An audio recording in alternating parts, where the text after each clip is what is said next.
Fala galera, tudo bem com vocês? Espero que todos estejam bem. Professor Davi aqui. Essa aula, pessoal, ela faz parte do meu curso de Física na minha plataforma, tá legal? Por que eu tô falando isso? Porque pode ser que em algum momento futuro do vídeo, tu escute eu falando assim, olha, baixa o PDF, pratica um pouco mais, faz os exercícios de aplicação, foca nisso, sacou? Ou então, olha, quando você for fazer esse exercício assim, que vai estar embaixo no PDF te esperando, não esquece disso, tal, assim. Porque lá na plataforma você tem, além das videoaulas, né, você vai ter o resumo da aula em PDF, né, professor? Isso, exercícios de aplicação, exatamente. Testes propostos voltados para o concurso específico que você quer fazer. Você vai ter a resolução de todo o material, simulados, etc. Professor Davi, cara, então tem um tico a mais do que só o que tem disponível aqui no YouTube, né? É isso aí. Se tu já conhece meu trabalho, eu tenho certeza que tu vai curtir muito a plataforma. O link tá aí na descrição. Se tu não conhece, o convite tá feito. O link aí embaixo tá na descrição. Tá vizinho, cara? Eu tô só querendo me virar aqui, vou fazer uma prova, tô desespero aqui. Você me ajuda? Ajudo? Tô aqui pra isso, tá legal? Depois da musiquinha a gente começa, vamos lá.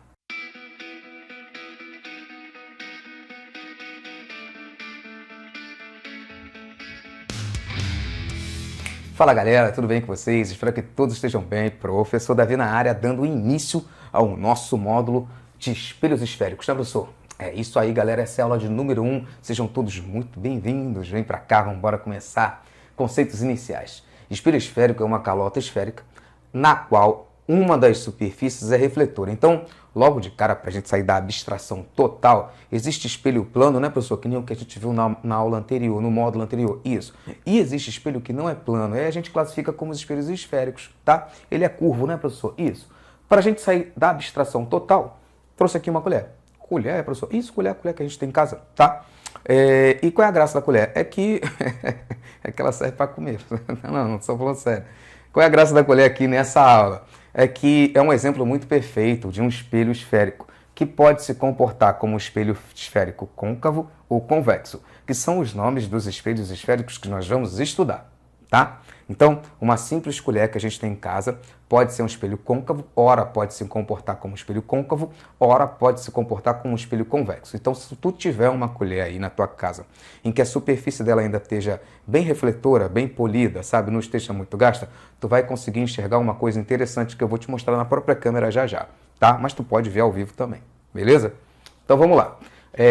Quando a superfície refletora é interna, ou seja, eu peguei a colher, e eu estou me vendo, né, através da colher, eu estou me vendo na sua superfície, a superfície refletora, aquela superfície em que os raios de luz estão incidindo, aquela superfície que eu estou posicionando para mim, tá?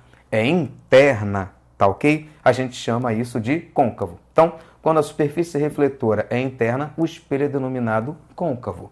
E quando for externa, professor? Quando a superfície refletora é externa, aí agora eu botei a colher ao contrário, tá vendo?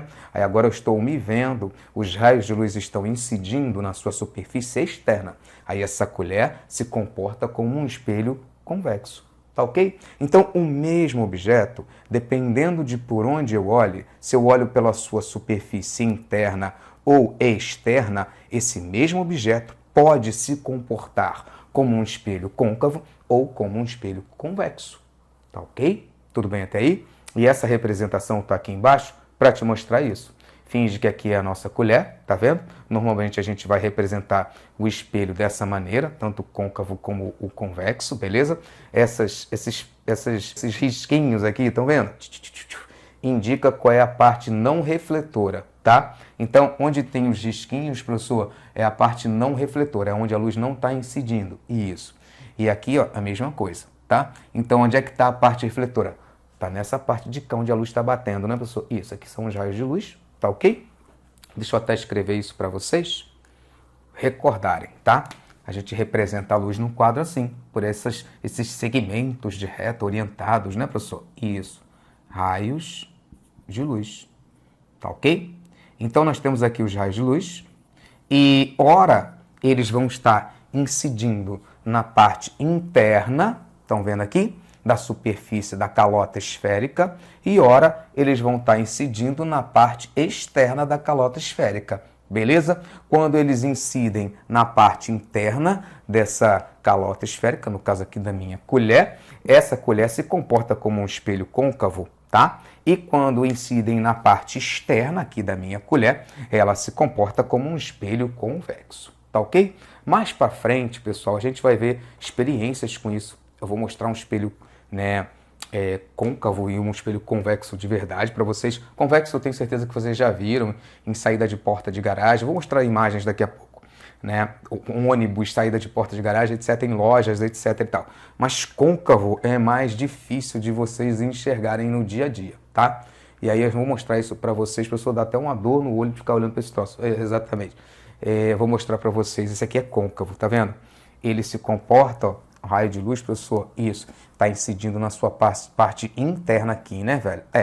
Então eu quero que vocês, num primeiro momento, ele tá aqui só pra gente se ligar nisso aqui, ó. Espelho esférico é uma calota esférica, isso. Quero que você imagine que um dia isso aqui foi uma esfera, tipo uma bola de basquete, sabe, professor? Né, professor? Isso, tipo uma bola de basquete grandona, foi. E aí eu fiz um corte aqui, ó, tá legal? Tirei o resto fora, fiquei só com essa calota esférica. Entendi, Davi. Então esse prato aí de comida é o que o pessoal chama de calota esférica. Isso. Esse formato aqui é a calota esférica, onde está a representação do meu espelho, tá bom? E no quadro a gente vai representar desse jeito aqui. Tá legal? Foi? Beleza? Bom, todo espelho esférico, pessoal, ele tem elementos geométricos. E então essa aula de hoje, assim, ela é muito teórica. Antes de eu falar dessa parte aqui, deixa eu mostrar para vocês. Aí pertinho, vou ter que chegar bem perto da câmera, botar o foco para aí, para mostrar para vocês como é que fica a minha imagem nessa colher, olhando pela parte externa e olhando pela parte interna, que é para vocês começarem a entender que cada espelho vai te mostrar de um jeito, tá legal? Vai, acompanha essa parte comigo. Beleza, galera, coloquei a colher aqui bem próximo da câmera, tá vendo? Professor Davi, cara, a luz agora tá incidindo na sua superfície externa, não? Isso. E aí a colher se comporta como um espelho convexo, desse jeito, pessoal. Tá legal? O espelho convexo ele tem uma característica interessante, que eu já até adianto para vocês. Ele diminui aquilo que você está vendo, a imagem, né? Mas ele amplia a área. Tu consegue enxergar uma área bem maior, tá? Do que você conseguiria num espelho plano ou num espelho côncavo. Tá legal? Beleza? Deixa eu virar a colher agora, gente. Agora a luz vai incidir na sua superfície interna. Agora a colher se comporta como um espelho côncavo, tá? E vocês vão ver que eu fiquei de cabeça para baixo, beleza? Eu sou Davi, cara, você tá invertido, meu irmão, que louco. Tá? Então o espelho côncavo, pessoal, ele pode gerar diversos tipos de imagens muito loucas. E a gente vai ver cada uma delas, tá bom? Beleza? Na sequência, pessoal, já aproveito e mostro para vocês, né? Situações em que os espelhos esféricos também são muito úteis, dependendo da tua vivência, no teu dia a dia, da tua observação, né, do mundo que te cerca, né, à tua volta. Tu já viu isso. Aqui a gente tem exemplos de um espelho esférico convexo, né, sendo utilizados para ajudar um motorista de ônibus a enxergar melhor, né, Davi? Isso. Os passageiros ali que vão descer, na saída de garagens, né, professor? Exatamente, aqui na saída de garagem, para você ver, né, ele amplia a área daquilo que você precisa enxergar, tá ok? Eles são utilizados também em lojas de conveniência e por aí vai. E aqui a gente tem um exemplo de um espelho esférico côncavo, tá ok? Nesse caso, ele é cortado, podemos dizer assim, de forma que a pessoa, quando se olha, ela vai estar muito próxima ao vértice do espelho, tá? Ela vai estar muito próxima dele. Beleza? Então ele é feito de uma maneira em que quando a pessoa se posiciona na frente dele, a imagem dessa pessoa não fica invertida que nem a gente viu ali na colher, não. A imagem fica aumentada, né, pessoal? Isso é utilizado aí pelo pessoal quando quer se maquiar, né, e coisa e tal, tá certo? Aí a tua imagem, tu fica com o rosto grandão assim, tua imagem fica aumentada. O espelho côncavo, então, pode aumentar uma imagem e pode inverter uma imagem, né, professor? Isso. Conforme eu falei para vocês, pessoal, o espelho côncavo, ele gera muitas imagens muito bacanas, muito loucas. E a gente vai ver cada uma delas mais para frente, tá bom? Vamos voltar lá pro quadro agora. Beleza, moçada, volto para cá então para explicar para vocês essa parte de cá, que são os elementos geométricos. Depois eu saio da frente, se vocês quiserem printar a tela, tá? Aí vai ser o momento que eu preparo o nosso segundo quadro. Essa aula vocês vão reparar que é bastante teórica. Essa parte dos espelhos esféricos tem muita teoria e, pelo amor de Deus, não desprezem essa teoria, porque é o que eu falo sempre, física não é só cálculo É teoria também, né, professor? Isso, e a parte que eu acho mais bonita na física é justamente a teórica. Vamos lá. Então a gente tem aqui, olha, elementos geométricos, tá ok? Depois, mais para frente, a gente se preocupa aí com a parte analítica, com os cálculos dessa matéria. Quais são os elementos geométricos? A gente tem o centro de curvatura. O centro de curvatura está bem aqui, ó. Mas ele está no centro do quê, professor? Ele está no centro, tá? Eu fiz aqui só a metade, mas eu quero que você imagine que isso aqui um dia foi um círculo, né, professor? Isso, tipo o exemplo que eu estava dando para vocês da bola de basquete. Então, um dia isso aqui foi uma circunferência, né, professor? Foi, tá? Mas eu não quis desenhar tudo, porque eu quero focar só nessa parte. Nesse pedaço aqui onde está aparecendo o espelho, né, professor? Tá? Então, um dia isso aqui foi uma circunferência e toda circunferência tem um centro, né, professor? Tem. Tá? Então, o centro da circunferência, professor, seria, assim, se eu continuasse isso aqui, né? Justamente o centro, tá, do espelho, exatamente, tá? Então, aqui a gente tem o centro de curvatura desse espelho, beleza? Então, todo espelho esférico tem um centro de curvatura, seja ele côncavo, seja ele convexo, tá bom? Além disso, todo espelho esférico vai ter um vértice, tá vendo aqui? Esse pontinho aqui. Tô vendo, professor, é chamado de polo também do espelho, tá? Então, esse pontinho aqui é o vértice. Então, todo espelho tem um centro de curvatura e tem um V de vértice. A gente costuma abreviar para não ficar escrevendo isso tudo por extenso. Então, C de centro, V de vértice, tá? Esse eixo aqui, por onde passa, tá? Vendo essa reta aqui, ó, que eu chamei de eixo principal? Então, esse eixo aqui, ó, principal, é a reta que passa justamente pelo centro e pelo vértice. Então, é comum, você vai ver diversas figuras em que você vai ter o eixo principal, o centro, o vértice e mais um outro carinha que vai entrar aqui daqui a pouco, tá? Beleza? Então, C, centro de curvatura, V de vértice. Esses nomezinhos vão entrando na nossa cabeça aos poucos, né, professor? Sim. Alfa é a abertura do espelho. Então, todo espelho tem uma abertura. Se eu pegasse esse espelho que eu estava mostrando para vocês, tá ok? Vai chegar, tem como, né, experimentalmente, eu determinar, né, a gente queria uma bolona aqui, né, professor? Isso. Então tem como eu determinar onde está o centro dele. Experimentalmente ainda consigo fazer isso, beleza? Entendi, Davi. Então o vértice estaria ali naquele ponto, né? Você ia traçar um eixo principal aqui, ia determinar o centro dele. Isso. E ele tem um ângulo de abertura, tá vendo? Do centro para cima e do centro para baixo ia ter um ângulo alfa aqui, tá? Que é chamado de abertura do espelho. Beleza? Tá bom? Então ia ter ali um ângulo alfa que seria a abertura, se o centro dele tivesse algum ponto aqui do espaço, aí eu traçaria duas retas aqui e o ângulo formado por essas retas seria o ângulo alfa, que é a abertura do espelho, certo? Aí a gente tem aqui o eixo principal, é a reta que passa por C e por V, e esse eixo secundário é qualquer outra reta. Ela também passa pelo centro, mas não passa pelo vértice, porque se passasse pelo vértice seria o eixo principal, né, pessoal? Isso, tá? Então, qualquer outra reta assim que passa pelo centro, mas não pelo vértice, é chamado de eixo secundário, tá? Professor, esses são os elementos do espelho? Isso. E eu quero que vocês lembrem, pessoal, comigo, que eu não coloquei aqui, mas eu quero que vocês lembrem, né, que em toda circunferência, né, nós temos um raio, né? Deixa eu até escrever ali, RCR é de raio, professor? Isso, cara. Em toda circunferência nós temos um raio, né, tá? Então, no centro, para qualquer outro ponto aqui, né, dessa circunferência, é o raio, né, Davi? E qual é a coincidência importante aí que eu vou escrever no cantinho ali, eu quero que vocês anotem isso. Ou printem a tela depois, tá? Seguinte, vocês estão vendo que a distância do centro até o vértice não é justamente a medida do raio? Estou vendo, professor. Do centro a qualquer ponto da circunferência é o raio, né, velho? Então, do centro até o vértice também é raio. Então, quando eu digo que o centro de curvatura de um espelho mede, por exemplo, 20 centímetros, o autor de um exercício, de uma questão, pode botar assim, quanto vale o raio? Aí tu, opa, peraí, cara. O centro é justamente a medida daqui para cá, que é justamente a medida do raio. E é isso que eu quero que vocês anotem, tá? O raio, pessoal, é igual ao centro de curvatura, tá? Beleza, professor. O raio é igual ao centro de curvatura, tá? Então, se eu quiser, num determinado exercício, chamar R, né, o raio, ou o centro de curvatura, C, eu posso brincar com esses nomes, tá? Um espelho côncavo possui um raio de 50 centímetros. Tudo bem. Agora eu poderia colocar assim também.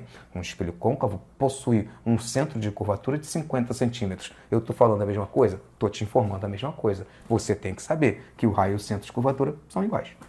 Tá ok? Foi? Aqui tem um tico-tico a mais também, que eu vou representar agora, vocês acompanham comigo. Quem estiver anotando, fazendo suas próprias anotações, põe essa anotação aí também, tá? Que é o seguinte, no ponto de incidência, tá, gente? Tanto faz se o espelho é côncavo ou se ele é convexo. Naquele ponto de incidência, que é onde ponto de incidência, papo é esse aí, professor, de ponto de incidência? É justamente o ponto onde o raio de luz acerta, incide no espelho, né? Tá? Então aqui naquele ponto de incidência, se eu traçar uma reta normal ali, tá? Normal a esse ponto, né, professor? Isso, formando ali 90 graus, né, e coisa e tal. Se eu traçar uma reta normal aqui, as leis da reflexão são válidas, tá bom?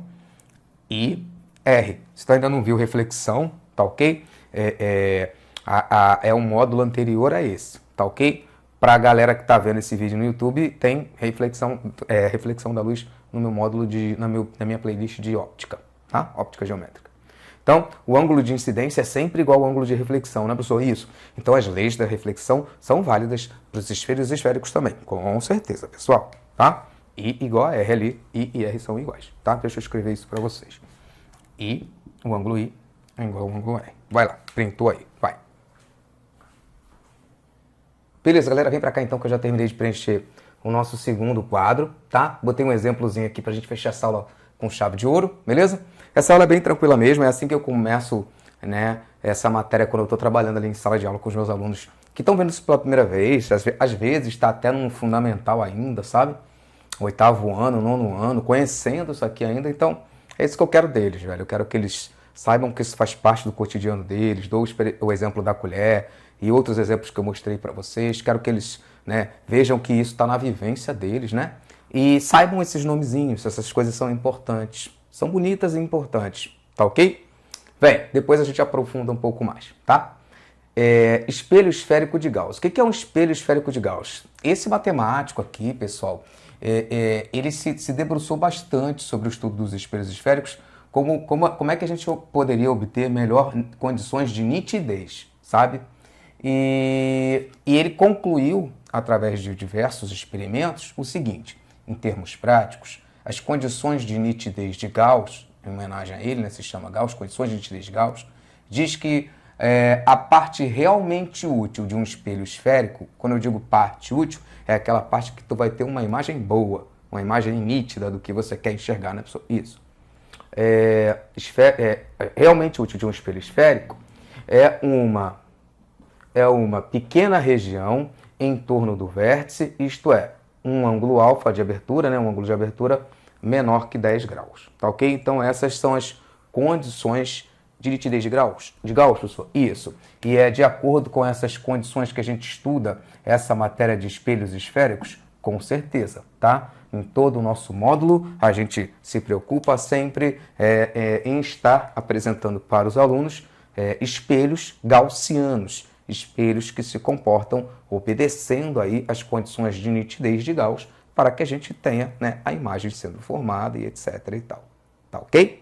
E aí entra um elemento novo aqui, que é o tal do F, tá? Isso aqui vocês vão ver que eu já tinha representado para vocês o centro e o vértice, né? E o eixo principal, mas esse F não estava aparecendo no quadro anterior, a novidade agora é ele. E que F é esse, professor? Esse F, pessoal, é chamado de foco principal ou simplesmente foco, tá? Entendi, professor. E ele está ali posicionado em alguma situação específica? É algum local específico? É sim. Vamos ler essa parte aqui de baixo. Nos espelhos esféricos gaussianos, que é como a gente chama os espelhos esféricos, né, que estão ali obedecendo às condições de nitidez de Gauss, o foco principal é aproximadamente equidistante. O que significa equidistante, professor? Significa que está à mesma distância. Então, equidistante é a mesma distância desses dois pontos, do centro de curvatura e do vértice. Trocando em miúdos, o foco, pessoal, ele está posicionado numa posição em que a distância dele para o vértice tem que ser igual à distância dele para o centro, entende? Então, se eu digo para você que se nessa situação aqui, tá? Nesse exemplo aqui, a distância do foco para o vértice ou para o centro vale 20 centímetros, sabe? Se eu invento esse valor aqui e eu falo assim, gente, a distância do foco principal daquela situação ali até o centro, tá? Vale 20 centímetros. Aí o autor da questão pode perguntar para você, quanto vale a distância do foco principal até o vértice. Aí tu tem que responder. Se é equidistante, se ele está à mesma distância dos dois, professor Davi, cara, ele está no ponto médio entre esses dois caras, ele está ali na metade do caminho, é isso? Sim. Então, daqui para lá também tem que ser 20 centímetros. Ou pode ser que esteja sendo falado assim para você, tá? 20 centímetros também, tá ok? Pode ser que eu invente uma situação, um autor da questão bole uma situação que ele fala assim, ei, cara, do vértice desse espelho até o centro são 50 centímetros, tá? Aí o que ele vai cobrar de você? Pô, do vértice até o centro de curvatura do espelho, a medida vale 50 centímetros. Primeira pergunta que eu sempre faço para os meus alunos. Quanto vale o raio desse espelho, o raio de curvatura dele? Aí o cara, professor, você falou sobre isso, né? Falei. A medida do raio é a medida do centro, né, professor? E isso, do centro a qualquer ponto aqui, meu irmão, da circunferência é o raio, né, velho? É. Então, do centro até o vértice é a medida do raio. O raio também vale 50, professor. Isso. Se eu digo que o centro de curvatura, né, do centro de curvatura até o vértice vale 50 centímetros, tu vai dizer para mim que o raio também vale 50 centímetros. Aí agora tem um tico-tico a mais. Onde é que está o foco? Professor, você disse que o foco, velho, ele tem a mesma distância para um lado e para o outro, né, velho? Ele está no meio da história, tá? No ponto médio, sim. E se ele está no ponto médio, qual é a medida dele? Tanto para o vértice como para o centro. 25, né, Davi? Que é a metade de 50. Tem que ser, velho, tá? Se ele está ali, né, equidistante, se ele está no ponto médio, ele tem que estar a 25 centímetros de cada um dos dois. Aí tu vai responder lá, professor, aqui é 25, cara, tirei 10 na prova. E isso, assim, você começa caminhando, ó, bem nessa matéria, tá bom? E eu vou cobrar isso de você nesse exemplo aqui também. Então, essa medida, tá? Chama-se distância focal, foco principal e tal. Essa medida do foco é sempre a metade do que eu tenho entre o vértice e o centro, tá? Ele está sempre ali no ponto médio, na brincadeira, tá bom? Vamos lá? Vamos atacar o nosso exemplo? Vem. Exemplo 1. Para a figura a seguir, responda. Aí eu botei um espelho, certo? Botei alguns nomes, outros não, que é para, né, ter o que perguntar para vocês também, tá? Vem comigo, vem respondendo junto comigo, vem sem medo, vem de peito aberto. Letra A. O espelho é côncavo ou convexo? Olha para lá. Professor Davi, cara, esse espelho é côncavo, meu irmão. É? Por que ele é côncavo? Porque tem esses risquinhos aqui na parte não iluminada. Então a parte iluminada é essa interna aqui, então ele se comporta que nem aquela colher lá no espelho côncavo. Isso pode ser um pensamento. Outro pensamento correto, vem. O que o raio de luz me conta? Mesma coisa, professor, onde o raio de luz incide, né? Se o raio de luz incide na parte interna, a colher se comportava como um espelho côncavo, né, Davi? Isso. E se o raio de luz incide na sua parte externa, ela se comporta como um espelho convexo, né, professor? Isso. Não erro isso nunca mais. Não, não errei não, tá? Então, côncavo é a nossa resposta, né? Côncavo. Tá bom? Tranquilinho? B. Qual o nome da reta R? Aquela reta R ali que passa pelo centro e pelo vértice. Qual é o nome dela? É eixo o quê? Fala pra mim. Eixo... Professor, é eixo alguma coisa? Isso, eixo alguma coisa nada. É eixo principal. Principal, né, professor? Isso, eixo principal, tá ok? E se fosse uma outra reta ali? Eixo principal. Se eu traçasse uma outra reta ali, que passa aqui pelo centro, mas não passa pelo vértice, tu ia dizer que é o eixo principal? Não, professor, eu ia falar que era o eixo secundário, né? Isso. Quanto vale o ângulo I? Quanto vale aquela medida ali? Professor, pela lei da reflexão, né? I igual a R sempre, né, velho? O ângulo de incidência é sempre igual ao ângulo de reflexão. Exatamente. Se o ângulo de reflexão mede 20 graus, o ângulo de incidência tem que ser 20 também, cara. Pelo amor de Deus. Isso, você tá certinho. Aqui, por último. Qual é a medida do foco ao vértice? Eita, tem um L a mais aí. Qual é a medida do foco ao vértice? Então, vamos lá. Do foco para o centro, professor, esse cara tá no ponto médio, eu não posso esquecer isso, ele tá ali no centro, velho, no miolo. Daqui para cá ou daqui para lá tem que ter a mesma medida, né? Isso, tem que ter, tá? Azul, azul, azul, azul. Tem que ter, tá? Professor, molezinha, cara. Tá moleza pra gente, isso aí, galho fraco. Qual é a medida do foco ao vértice? Bom, se do foco para o centro vale 10, do foco para o vértice também vale 10. Então, 10 centímetros. Tá? E qual a medida do raio? O raio, professor, é a medida do centro, né, velho? A medida do centro e a medida do raio são sempre iguais, né? São. Então, se daqui até o foco vale 10, e do foco até o vértice são mais 10, o total, o raio, o centro vale quanto? Ah, vizinho, cara, 20 centímetros. Pode largar a braba aí que eu faço tudo, vou destruir a prova. Tenha suas calmas, deixa eu botar um negócio aqui antes de eu terminar a aula. Seguinte, pode se escrever matematicamente assim? Vê se está certo. Se eu quiser escrever, eu não posso escrever assim. Ei, cara, o foco é a metade do raio? Não posso escrever assim? Acho que pode, né, professor? Isso, o foco é a metade, o raio é tudo, né? Aqui o raio seria 40, né, velho? É. E o foco é 20. Isso, pode, professor? Pode sim. Fique tranquilo aí. Tá, legal. Muito obrigado. Vê se eu posso escrever assim também. O foco é a metade do centro. Vai ter essa relação aí para você embaixo no PDF, tá? PDF aí embaixo, eu vou botar isso explicadinho passo a passo, vou botar o desenho, que é para ficar tudo recordado para você, tá? Assim como os exercícios de aplicação para tu cair para dentro também. Então, não posso escrever matematicamente isso aqui?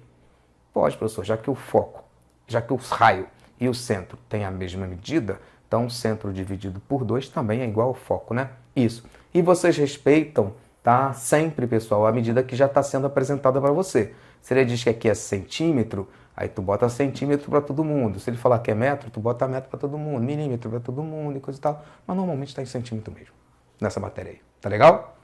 Beleza? Printa aí, vai. Que eu volto aqui apenas para finalizar essa aula, me despedir de vocês, deixar um beijo aí no coração de todos, cai para dentro do PDF que vai estar aí embaixo te esperando na descrição e assista a resolução caso você tenha ficado com alguma dúvida. Se ainda assim a dúvida permaneceu, entra lá em contato no chat ali comigo, tá legal? Bota o comentário aí embaixo que depois eu dou uma olhadinha. Pra galera que tá vendo esse vídeo no YouTube, beijo no coração de todos também, espero que eu tenha te ajudado um pouquinho com essa aula, tá ok? Deixa o like aí no vídeo antes de você ir embora. Até o próximo vídeo. Tchau, tchau.